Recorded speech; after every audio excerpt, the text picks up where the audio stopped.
PWG ini seperti apa sih Tante kasusnya?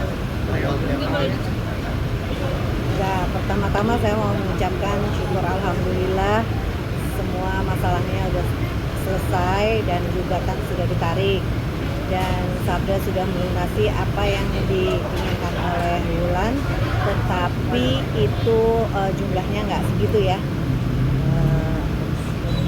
Jumlahnya 282 juta dan untuk klarifikasi sekali lagi sekarang saya akan bilang bahwa itu bukan dana talangan, itu bukan pinjaman Sabda, tapi itu adalah kesepakatan bersama untuk membuat bukan renovasi ya, tapi redecorate, artinya mendekorasi lagi di dalam rumahnya, bukan renovasi rumah. Dan juga itu bukan Sabda meminjam uang, itu ya, itu yang saya mau tekanin. Soalnya selama ini saya diem, Sabda diem, di luarnya Sabda meminjam uang, itu dana talangan, bukan sama sekali. Jadi itu sebenarnya kesepakatan bersama bahwa itu dana yang dikeluarkan Wulan untuk keperluannya. Memang akhirnya minta di reimburse karena hubungannya bubar gitu. Nah itu yang meminta, maksudnya itu awalnya gimana Tante? Kalau bisa Wulan meminjamkan duit ke Sabda gitu? Nah ini dia pertanyaannya lagi. Tidak meminjam uang kepada Wulan. Sekali lagi ya saya bilang, Sabda tidak meminjam uang kepada Wulan. Dan itu bukan dana talangan. Itu adalah, coba tolong didengerin, itu adalah kesepakatan bersama. Di mana Wulan ingin membuat wardrobe room sendiri di situ. Jadi itu akhirnya dia itu pun bulan Juli sudah dilunasi oleh Sabda ke vendor. Ya. Jadi itu adalah jumlah yang sudah dikeluarkan dan ditagih sekarang gitu.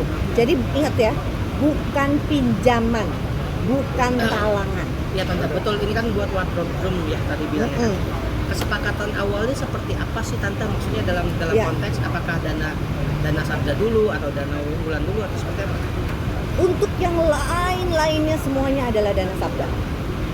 Hanya itu aja yang dana Wulan. Tante. Karena itu akan dipakai oleh Wulan.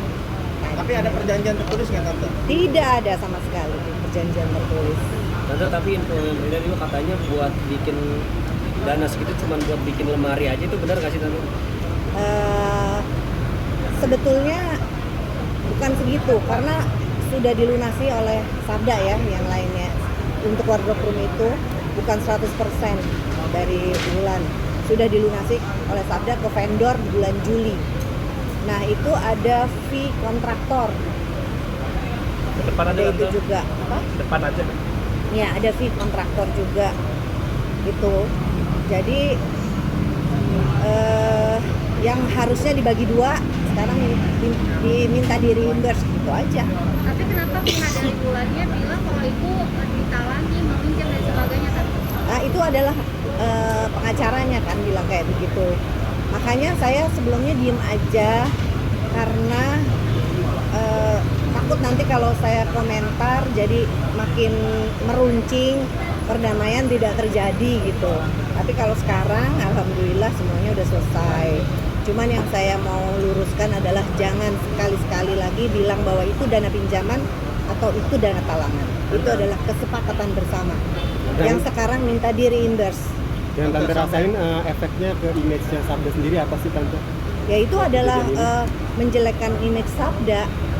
Jelas dong. Sekarang saya sih bukannya sama, kalau yang orang deket pasti tahu.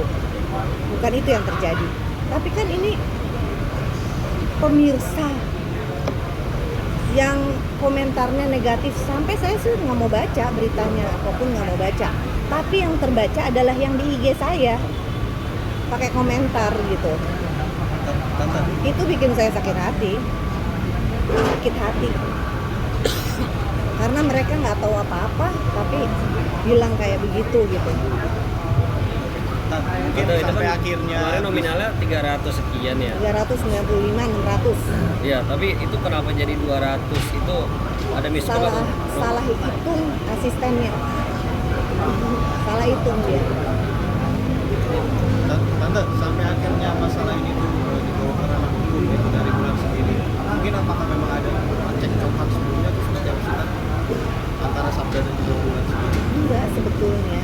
Jadi seminggu sebelum dimasukkan ke pengadilan itu Sabda udah ketemu berdua, udah sepertinya ya, makanya saya bilang sepertinya oke. Sabda bilang minta waktu karena dia udah melunasi brand-brand yang lain kan, itu jumlahnya dibanding sama yang dikeluarkan oleh Sabda itu nggak besar, tapi kan udah ngeluarin besar gitu dia sebelumnya, jadi minta waktu. Seminggu kemudian masuk ke pengadilan, makanya itulah yang kaget. Dan saya nggak mau komentar, nggak mau apa-apa, nanti takutnya malah jadi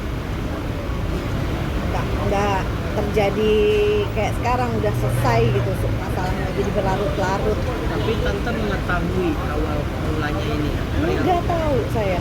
Sabda tidak ada berbicara. Nggak tahu. Saya justru tahu dari ini. Media. Tante mau wawancara dong.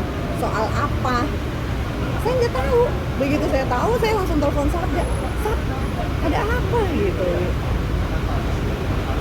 Jadi saya nggak tahu sama sekali.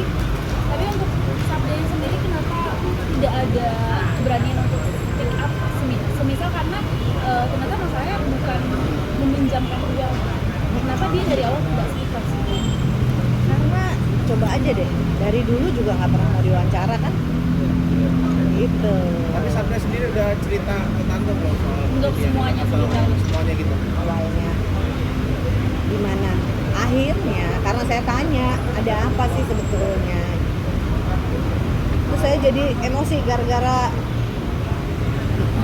Tante, tapi emosinya bukan karena di ini ya, bukan karena dituntut ya, tapi komentar netizen itu loh yang bikin saya emosi itu loh. Tapi setahu Tante, mungkin efek imbas dari kejadian ini ke Sabda dalam hal pekerjaan, mungkin apa sih Tante setahu Tante? Nggak ada efek. Justru dia yang menenangkan saya. Dia bilang, Bunda sabar, udah sabar gitu. Udahlah ya Bunda, diminta wawancara nih. Sabar. Hebat itu Sabda. Jadi memang dia berubah sekali. Udah belakangan ini dia mendapatkan ustadz yang bagus. Jadi ya udah, apa yang dialami ini dia justru menyabarkan kepada saya, sabar gitu. Justru menguatkan ya. awal